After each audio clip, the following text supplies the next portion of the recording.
জমি সমস্যা মেটাতে কলকাতা হাইকোর্টের দ্বারস্থ হওয়াই অপরাধ। কেস তুলতে চাপ দিয়ে এক স্বর্ণ ব্যবসায়ীকে রাতের অন্ধকারে মারধর করে পা ভেঙে দেওয়ার অভিযোগ। সম্প্রতি ঘটনায় চাঞ্চল্যের সৃষ্টি হয়েছে মুর্শিদাবাদের শামশেরগঞ্জ থানার ধুলিয়ান পৌর এলাকার ৬ নম্বর ওয়ার্ডের নতুন ঠাকুরপাড়া এলাকায়। বিষয়টি নিয়ে শামশেরগঞ্জ থানায় এফআইআর করেছেন স্বর্ণ ব্যবসায়ী অমিত কর্মকার। অভিযোগের তীর উঠেছে প্রতিবেশী বাসিন্দা অতনু সাহা সহ আরও বেশ কয়েকজন বাসিন্দাদের বিরুদ্ধে। সোমবার সংবাদ মাধ্যমের মুখোমুখি হয়ে স্বর্ণ ব্যবসায়ী অমিত কর্মকার দাবি করছেন, দীর্ঘদিন ধরে নিজস্ব বাড়িতে বসবাস করছেন তারা। বাড়িতে বাবা মা, স্ত্রী এবং সন্তানদের নিয়ে বসবাস সমস্যা হওয়ায় ছাদে ঘর তৈরি করেছিলেন, কিন্তু তাতেই ক্যান্টিলিভার বাড়াতে গিয়ে সমস্যা সৃষ্টি করেন প্রতিবেশী চিত্তরঞ্জন দাসের পরিবার। সঙ্গ দেন প্রতিবেশী অতনু সাহা সহ আরও কয়েকজন। 2023 সাল থেকে বিষয়টি নিয়ে বারংবার ধুলিয়ান পৌরসভা, শামশেরগঞ্জ থানা, ব্লক ভূমি সংস্থার দপ্তর অফিস, জঙ্গিপুর মহকুমার অফিসে গিয়ে অভিযোগ জানালেও কাজের কাজ কিছুই হয়নি। ভিটেমাটির হাফ কাটা জমি নিয়ে বিবাদ। পৌরসভা থেকে শুরু করে লোকাল প্রশাসন বারবার লিখিত অভিযোগ করেও কাজ না হওয়ায় বাধ্য হয়ে কলকাতা হাইকোর্টে কেস করেন অমিত স্বর্ণকার। কিন্তু অভিযোগ, সেই কেস করার পরেই তার উপর আক্রমণ করা হয়। গত 17 আগস্ট 2025 সালে বিধান সরণিতে থাকা তার নিজস্ব সোনার দোকান থেকে বাড়ি ফেরার পথে জল ট্যাঙ্কির কাছে হঠাৎই কয়েকজন দুষ্কৃতী তাকে ঘিরে ফেলে এবং ব্যাপক হারে মারধর করে বলে অভিযোগ। রক্তাক্ত হয়ে প্রথমে অনুপনগর হাসপাতাল এবং পরে জঙ্গিপুর নিয়ে যাওয়া হয় অমিত কর্মকারকে। মারের চোটে পা ভেঙে যায় তার, জখম হয় শরীরের অন্যান্য অংশ। ফলে এই মুহূর্তে বাড়িতেই ভাঙা পা নিয়ে দিন কাটাতে হচ্ছে তাকে। বিষয়টি নিয়ে ফের একবার শামশেরগঞ্জ থানায় লিখিত অভিযোগ করেছেন অমিত কর্মকারের পরিবার। হাইকোর্ট থেকে কেস তোলার জন্য বারবার চাপ দিতে এবং হিয়ারিংয়ে অনুপস্থিত করতেই তার উপর আক্রমণ করেছে বলে অভিযোগ করেছেন অমিত কর্মকার। এদিকে মারধরের ঘটনায় জড়িত থাকার বিষয়টিতে সরাসরি অতনু সাহা, তার বাবা এবং আরও বেশ কয়েকজন সাঙ্গপাঙ্গদের দিকে আঙুল তুলেছেন তিনি। অভিযোগ করতেই প্রতিক্রিয়া নেওয়ার জন্য আমরা ফোন করেছিলাম প্রতিবেশী শিক্ষক অতনু সাহাকে। তিনি স্পষ্ট জানান, আমার সঙ্গে জমির কোনো বিবাদ নেই, পাশাপাশি বাড়ির সঙ্গে বিবাদ। যদিও ভিডিও কিংবা অডিও বক্তব্য নেওয়ার আমরা তাকে বললেও তিনি ব্যস্ত আছি, পরে যোগাযোগ করছি বলে ফোন কেটে দেন। অন্যদিকে স্থানীয় কয়েকজন নেতাকে নিয়ে প্রভাব খাটিয়ে তার জমি সমস্যা জিয়ে রাখা হচ্ছে বলে অভিযোগ করে বিষয়টি নিয়ে প্রশাসনকে ব্যবস্থা গ্রহণের আর্জি জানান অমিত কর্মকার। যারা মেরে পা ভেঙেছে তাদের বিরুদ্ধে কেন ব্যবস্থা নেওয়া হচ্ছে না তা নিয়েও ক্ষোভ প্রকাশ করেন তিনি। ক্ষোভ উগরে দিয়েছেন ধুলিয়ান পৌর কর্তৃপক্ষের বিরুদ্ধেও। আমার অভিযোগ, আমার বাড়ির জায়গা নিয়ে আমার পার্শ্ববর্তী আমার বাড়ির জায়গা দখল করে আছে। 2023 সালে আমি ব্যাংকের কাছ থেকে লোন নিয়ে একতলা কমপ্লিট করে দোতলার কাজ করতে গিয়ে পৌরসভা আমাকে কাজে বাধা দেয়।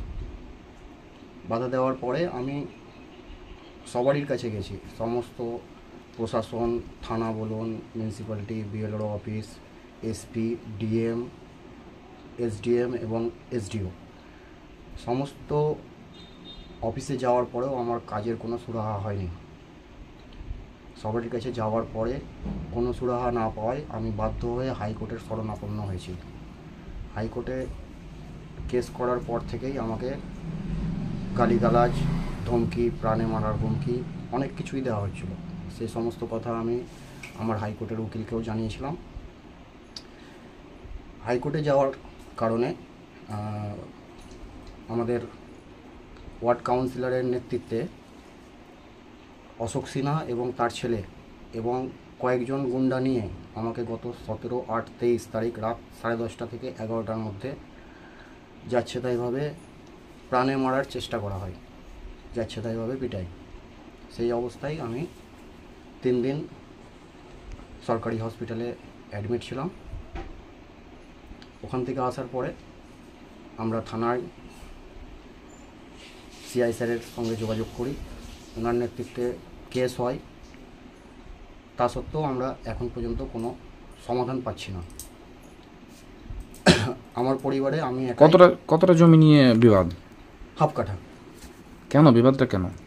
হাফ কাঠা পার্শ্ববর্তী দখল করে রেখেছে এবং সেটাকেই আমি ফিরে পেতে চাইছি। তার জন্য আমি মিউনিসিপ্যালিটি এবং বিএলআর অফিসের এসডিওর কাছে, এসডিএমের কাছে যথারীতি সিআরপিসি 145 ধারা মতে একটি আবেদন করেছিলাম। তার ভিত্তিতে বিএলআর অফিস মাপ করেছিল, কিন্তু মেজারমেন্ট রিপোর্ট আমাকে সঠিকভাবে দেওয়া হয়নি, হচ্ছে না। আপনাকে মারধরে ব্যাপারটা লোকাল থানাকে জানিয়েছিলেন? হ্যাঁ, জানিয়েছিলাম। আমার ওয়াইফ এবং মা 17 তারিখ রাত্রে, মানে 18 তারিখ হচ্ছে রাত 2টোর সময় থানায় গিয়ে জিডি করেন, কিন্তু জিডি নম্বর দেওয়া হয়নি তাদের। কি ক্ষতি হয়েছিল আপনার? আমার পায়ের ডান পায়ের এই মালয়টা ফেটে গেছে এবং হাড়টা সরে গেছে।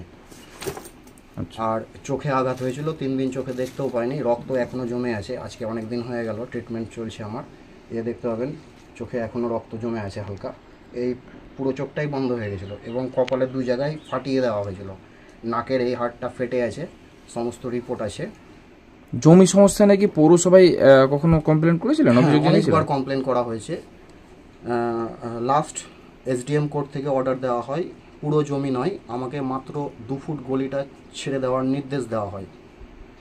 সেই কপি আমি পৌরসভাতেও জমা করি এবং থানাতেও যাই, কিন্তু সেখান থেকে আমার জমি খালি করে দেওয়ার কোনো সিদ্ধান্ত তারা নেয় না। এখন কি চাইছেন আপনি? আমি এখন আমার 2 ফুট গলি না, আমার সম্পূর্ণ জায়গায় ওদের কাছে ফেরত চাইছি। কতটা জমি? আমার মোটামুটি হাফ কাঠা মতো আছে। কোন তার জায়গায়? মধ্যে এই যে আমার বাড়ির ডান সাইডে চিত্তরঞ্জন দাস এবং তার পরিবার অন্যায়ভাবে জমিটা দখল করে রেখেছে। এখানে অতটা জমিই নাই যে ও 2 নম্বরভাবে জমি রেজিস্ট্রি করে বিএলওর মাধ্যমে, বিএলওর অফিসের সহযোগিতায় তারা 2 নম্বর দলিল বানিয়ে আমার জমিটা দখল করে রেখেছে। কিন্তু পৌরসভা সব কিছু জানা সত্ত্বেও ট্যাক্স আমার কাছ থেকে নিচ্ছে, খাজনা আমার কাছ থেকে নিচ্ছে, আর দখল করেই রাখছে চিত্তরঞ্জন দাস এবং তার পরিবারকে। এটার একটা মানে ভালো আমি বিচার চাইছি। কি নাম আপনার? আমার নাম অমিত কর্মকার। এটা জায়গাটা কোথায়?